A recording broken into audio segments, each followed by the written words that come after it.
13 से 17 एमएलए जो हैं वो भारतीय जनता पार्टी के संपर्क में है और किसी भी समय ये अलायंस की सरकार को गिरा सकते हैं। डॉक्टर फारूक अब्दुल्ला साहब की अंतरकला लड़ाई की वजह से आपके MLA cross voting Bharatiya Janata party को कर गए।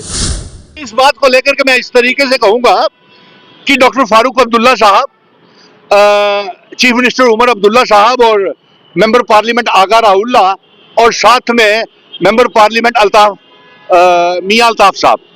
आप ये आपस की लड़ाई को छोड़ करके जो हमने वादे किए हुए हैं, जो अवाम ने भरोसा करके जो आपको चीफ मिनिस्टर बनाया है, मेंबर पार्लियामेंट बनाया है, रियासत के दर्जे की वापसी को लेकर के, आर्टिकल 370 की वापसी को लेकर के, स्पेशल स्टेटस वापसी को लेकर के, उसके लिए इकट्ठे मिलकर के लड़ाई को छोड़ करके अपने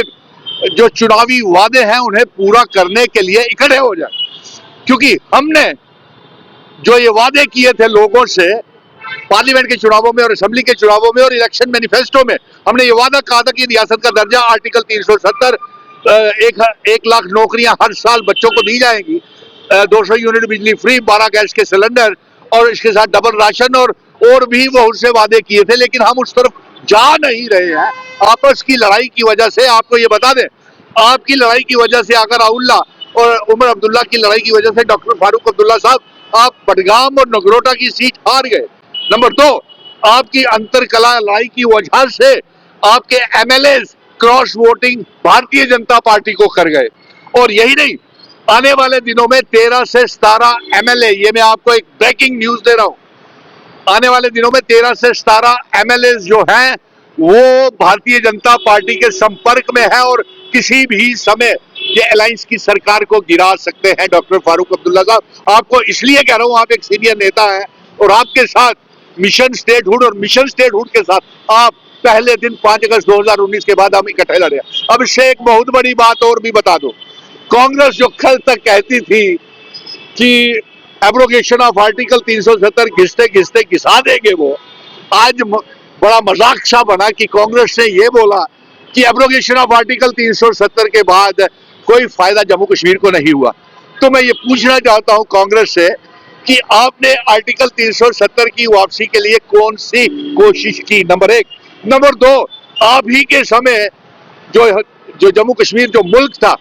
उसका इल्हाक हमारे डोगरा महाराजा हरि सिंह जी भारत के साथ करके गए, उसी समय पहले इस मुल्क को आपने रियासत बनाया और प्रधानमंत्री से घटा करके चीफ मिनिस्टर बनाया और चीफ मिनिस्टर से घटा करके भारतीय जनता पार्टी ने आर्टिकल 370 को तोड़ करके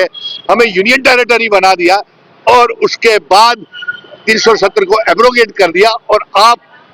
कल तक ये बोलते थे कि आर्टिकल 370 की घिसते घिसते घिस जाएगा। आज आपको ये 370 की याद कहां से आ गई? ये भी हमारे मिशन स्टेटहुड की जीत है। और इसके साथ साथ मैं पत्रकार मित्रों आपको एक और बहुत बड़ी बात बताने वाला हूं।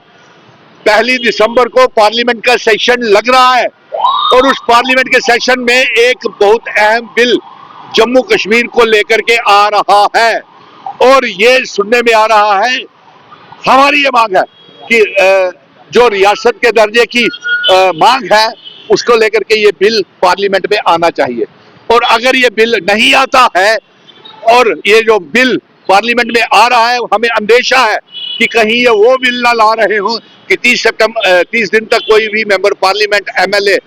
या चीफ मिनिस्टर या मिनिस्टर जेल में बंद रहेगा तो उसकी चीफ मिनिस्टरशिप मिनिस्ट्री चली जाएगी। और इसी फार्मूले के तहत ये 13 से 17 एमएलए जो इनके संपर्क में है, कोई भी तोहमत लगा करके अलायंस की सरकार को भारतीय जनता पार्टी टॉपल गिराने की फिराक में है।